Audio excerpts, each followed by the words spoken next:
हम अपने शरीर और मन से परे कैसे जा सकते हैं?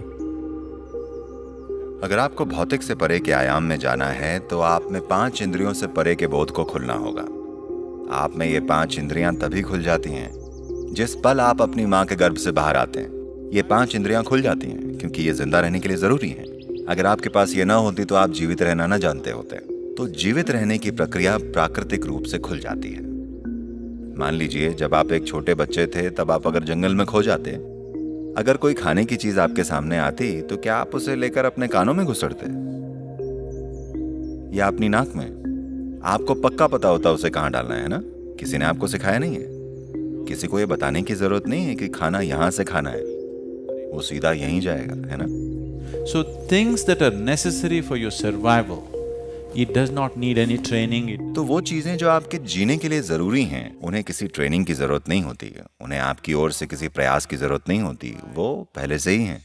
पर क्या आप पढ़ना जान पाएंगे या फिर लिखना या वो सारी चीजें जो आज आप अपने आप करते हैं? नहीं, क्योंकि इन सब चीजों के लिए कोशिश करनी होती है। याद है वो कमबख्त ए? आपको कमबख्त ए याद है? वो 3 लाइनें जब आप 3.5 साल के थे, वो आपसे ए लिखवाने की कोशिश कर रहे थे। उस कमबख्त ए को वो कितना मुश्किल लगता था, हाँ या ना? आज भी अगर कोई बड़ा व्यक्ति हो जिसे कभी पढ़ना लिखना नहीं सिखाया गया हो किसी गांव में, आप उसे ए लिखना सिखाइए जरा, वो बड़ा होते हुए भी कितना संघर्ष करेगा। क्योंकि जीवित रहने के परे की कोई भी चीज आपके जीवन में नहीं आएगी जब तक आप उसके लिए प्रयास नहीं करेंगे।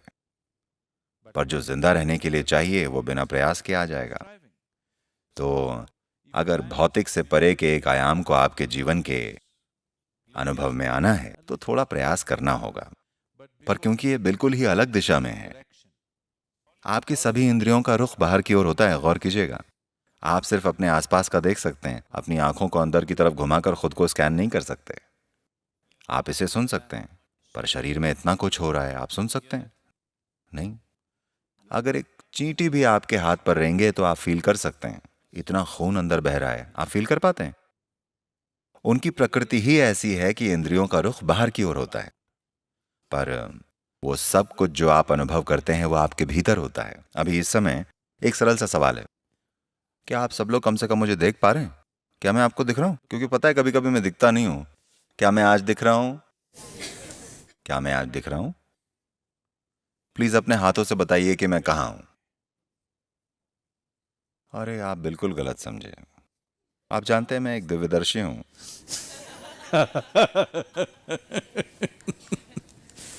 अभी ये लाइट मुझ पर पड़ रही है, रिफ्लेक्ट हो रही है, आपके लेंस से जाकर आपके रेटिना पर उल्टी इमेज बन रही है। आपको सारी कहानी पता है कि नहीं? क्या आप मुझे देख पा रहे हैं? अभी मैं कहाँ हूँ? आपके भीतर। आप मुझे कहाँ सुन रहे हैं?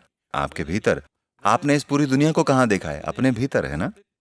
क्या आपने कभी भी किसी चीज को अपने बाहर अनुभव किया है? किया है? आपने किया है?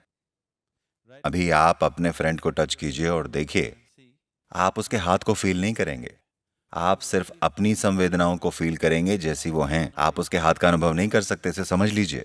आप सिर्फ उतना ही जान सकते हैं जैसी आपकी संवेदनाएं हैं। आपने कभी भी इसके परे कोई चीज नहीं जानी है।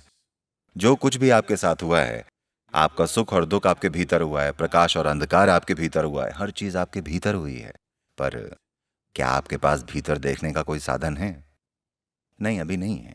तो वो ऐसे नहीं आएगा जब तक आप प्रयास नहीं करेंगे। एक दिन ऐसा हुआ कि कोई दक्षिण भारत में ईशा योग केंद्र को खोजता हुआ पास के एक गांव में पहुंचा। वो आए और वहां के एक लड़के से पूछा, ईशा योग केंद्र कितनी दूर है? लड़के ने कहा, 24,996 मील। क्या इतनी दूर? लड़का बोला, हाँ, जैसे आप जा रहे हैं, अगर आप मुड़ जाएं तो बस 4 मील पर है।